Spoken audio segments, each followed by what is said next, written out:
UPSC asked this question in the year 2017.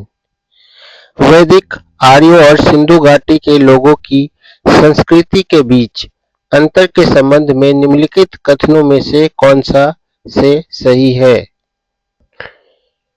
Rigveda कालीन आर्यों कवच और शीर्षासन का उपयोग करते थे, जबकि सिंधु घाटी सभ्यता के लोगों में इनके उपयोग का कोई साक्ष्य नहीं मिलता।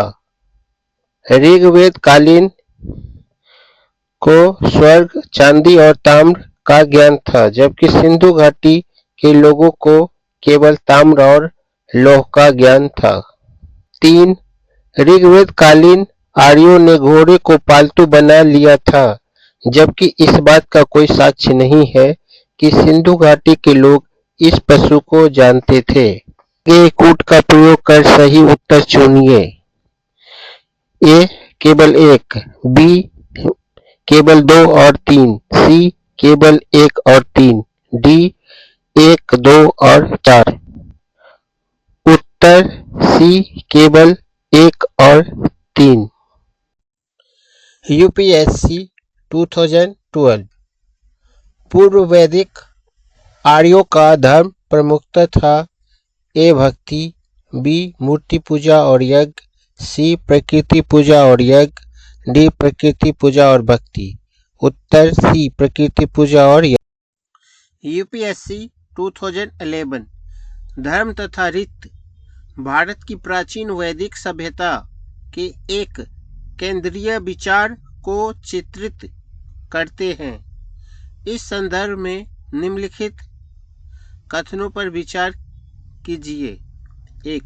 धर्म व्यक्ति के दायित्व एवं स्वयं तथा दूसरों के प्रति व्यक्तिगत कर्तव्य की संकल्पना था।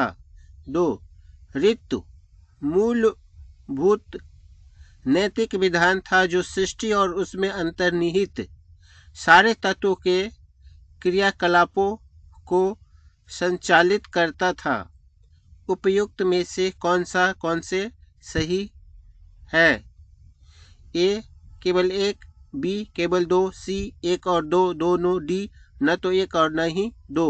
उत्तर सी 1 और 2 दोनों। निम्नलिखित 4 वेदों में से किस एक में जादुई माया और वशीकरण का वर्णन है? ए ऋग्वेद, बी यजुर्वेद, सी अथर्ववेद, डी सामवेद। उत्तर सी अथर्ववेद।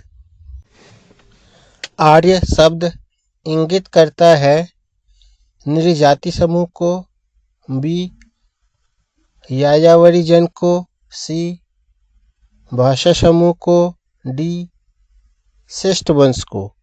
उत्तर सी।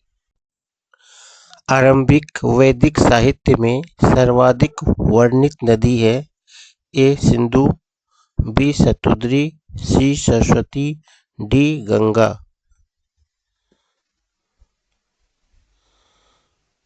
उत्तर ए सिंधु। यूपीएससी 1996। निम्नलिखित में कौन सी वह ब्रह्मवादिनी थी जिसने कुछ वेद मंत्रों की रचना की थी? ए लोपामुद्रा, बी गार्गी, सी लीलावती, डी सावित्री। उत्तर ए लोपामुद्रा।